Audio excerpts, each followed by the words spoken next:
Next example है, if iota की power alpha plus iota beta is equal to A plus iota B.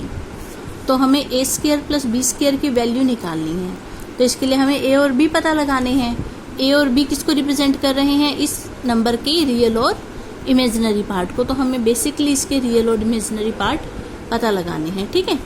सो हमने ये बता दिया ए प्लस आयोटा बी इसके बराबर था, और यहाँ फॉर्मूला लगा दिया ए की पावर जेड, ए ये हो गया जेड ये हो गया, इज इक्वल टू ए की पावर जेड लॉग ए, ठीक है। ये फॉर्मूला हमारा बार बार लगेगा, ए की power z is equal to a की पावर जेड लॉग ए, ठीक है। लॉग आयोटा का फॉर्मूला क्या होगा, 2n पाई आयोटा प्लस में स्मॉल लॉग आयोटा। आयोटा की वैल्यू क्या होती है, कोस 90 प्लस आयोटा साइन 90। ये हो जाएगा ई की power iota pi by 2, log और ई कट के बच गया आयोटा पाई बाई 2। सारे को आपस में मल्टीप्लाई कर लिया, यहाँ तक आ गई, ठीक है। ये तो ऐसे कैसा, ई की पावर आयोटा थीटा क्या होता है, cos theta plus iota sine theta. तो रियल पार्ट हो गया ये और ये, इमेजिनरी पार्ट हो गया ये और ये, ठीक है। तो यहाँ से ए रियल पार्ट था, यहाँ ये रियल पार्ट है, तो ए की ये वैल्यू आ गई। यहाँ बी इमेजिनरी पार्ट था, यहाँ ये इमेजिनरी पार्ट है, तो ये बी की वैल्यू आ गई। ए पता लग गया, बी पता लग गया, ए स्क्वायर निकाल दो, बी स्क्वायर निकाल दो, दोनों को ऐड कर दो तो अपने आप ही आंसर आ जाएगा, ठीक है। अगला क्वेश्चन है, prove that the principal value of this. इसकी हमें प्रिंसिपल वैल्यू निकालनी है, इसका मतलब कैपिटल लॉग नहीं निकालना, ठीक है ना। तो ऊपर भी ए की पावर जेड वाला फॉर्मूला लगेगा, नीचे भी ए की पावर जेड का फॉर्मूला लगेगा। तो ये हो गया ए की power z is equal to a की power z log a. Log small क्यों लिखा है, क्योंकि हमें प्रिंसिपल वैल्यू चाहिए थी। यहाँ पे भी ए की power z is equal to a की पावर जेड लॉग ए, ठीक है। Log a plus a to b का हमने ये फॉर्मूला पढ़ा था पीछे, प्लस का साइन हो तो यहाँ प्लस आ जाता है, माइनस का साइन हो तो माइनस आ जाता है, ठीक है। फिर हमने ए स्क्वायर प्लस बी स्क्वायर को, ए स्क्वायर प्लस बी स्क्वायर को 1 मिनट के लिए आर स्क्वायर कह दिया, या ये कह दो ए स्क्वायर प्लस बी स्क्वायर के अंडर रूट को आर कह दिया। और टेंजेंट इनवर्स बी बाय ए को मान लो हमने अल्फा कह दिया, ठीक है। तो इसकी जगह लिख दिया आर स्क्वायर, इसकी जगह लिख दिया अल्फा। ये आर लॉग आर स्क्वायर में 2 आगे आ जाएगा, तो 2 लॉग आर बन जाएगा, 2 से 1/2 कट गया, ठीक है। फिर सारे को ऊपर नीचे मल्टीप्लाई कर दिया, ठीक है।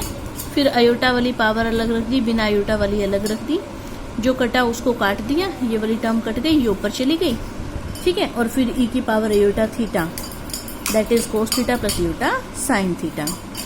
तो इसको सॉल्व किया, ये आंसर आया। फिर बता दिया आर किसको कहा था और अल्फा किसको कहा था। ऐसे ही तीसरा फोर्थ क्वेश्चन है कि हमें इसकी प्रिंसिपल वैल्यू लेके रियल पार्ट बताना है क्या होगा, ठीक है। तो ए की power z is equal to a की power z log a. Log छोटा क्यों लिया है, क्योंकि प्रिंसिपल वैल्यू कही थी, ठीक है। अब हम एक बार तो log 1 प्लस आयोटा की वैल्यू निकाल लेंगे, फिर log आयोटा की वैल्यू निकाल लेंगे, फिर दोनों को मल्टीप्लाई कर देंगे, ठीक है। log 1 plus iota, log alpha plus iota beta का ये फॉर्मूला लिखा था ना ऊपर, 1/2 log a square plus B square plus iota tangent inverse b by a. उस फॉर्मूले से हमने इसकी वैल्यू लिख दी। ये हो गया 1 + 1 2, टेंजेंट इनवर्स 1 होता है पाई बाय 4। इसकी तो निकल गई वैल्यू। अब किसकी निकालेंगे, log आयोटा की, ठीक है। log आयोटा, log ऐसे कैसा, आयोटा को लिखेंगे कोस 90 प्लस आयोटा साइन 90। ये हो गया ई की power iota pi by 2 log, और ई कट गया, क्या बच गया, आयोटा पाई बाई 2। तो इसकी ये वैल्यू आ गई, इसकी ये वैल्यू आ गई, दोनों की वैल्यू उठाकर यहाँ पर पुट कर देंगे, ठीक है। सारे को इसको मल्टीप्लाई कर लो, सारे को इसको मल्टीप्लाई कर लिया, यहाँ तक आगे रियल पार्ट हो गया ये और ये। ऐसे ही नेक्स्ट क्वेश्चन में हमें निकालना है log आयोटा बेस में आयोटा।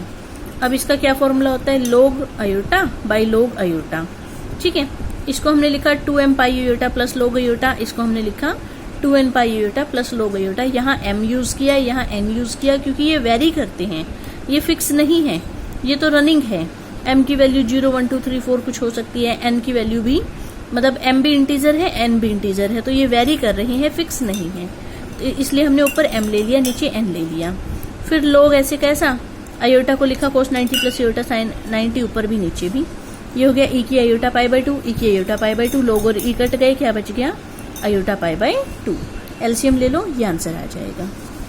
नेक्स्ट क्वेश्चन है, आयोटा की आयोटा की आयोटा की आयोटा अप टू सोन क्या दे रखा है, ए प्लस आयोटा बी दे रखा है। तो हमें बी बाई ए निकालना है, ए स्क्वायर प्लस बी स्क्वायर निकालना है। तो इसके लिए मेन हमें क्या पता लग जाना चाहिए, ए और बी। अगर ए और बी पता लग गए तो ये भी पता लग जाएगा और ये भी पता लग जाएगा, ठीक है।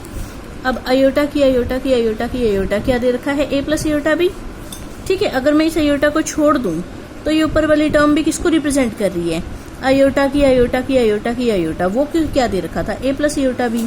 इसका मतलब इस आयोटा को छोड़कर जो ऊपर वाला है वो भी किसको रिप्रेजेंट कर रहा है, ए प्लस आयोटा बी को। ठीक है, बस उसके बाद ए की पावर जेड वाला फॉर्मूला लगा दो। ए की power z is equal to e की power z log a. log छोटा क्यों लिया, क्योंकि प्रिंसिपल वैल्यू बोल रखी थी। ठीक है, फिर से वही आयोटा को लिखा cos 90 प्लस आयोटा sin 90, ये बनेगा ई की power iota pi by 2। log और ई कट जाएंगे, क्या बच जाएगा, आयोटा पाई बाय 2। उसको इसके साथ मल्टीप्लाई कर देंगे।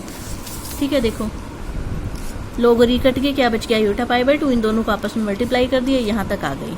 लेफ्ट साइड में चल रहा था ए प्लस आयोटा बी, राइट में ये चल रहे हैं। बस रियल और इमेजिनरी पार्ट्स इक्वेट करके ए और बी की वैल्यूज आ जाएंगी। ए और बी पता है तो बी अपॉन ए भी पता लग जाएगा और ए स्क्वायर प्लस बी स्क्वायर भी पता लग जाएगा।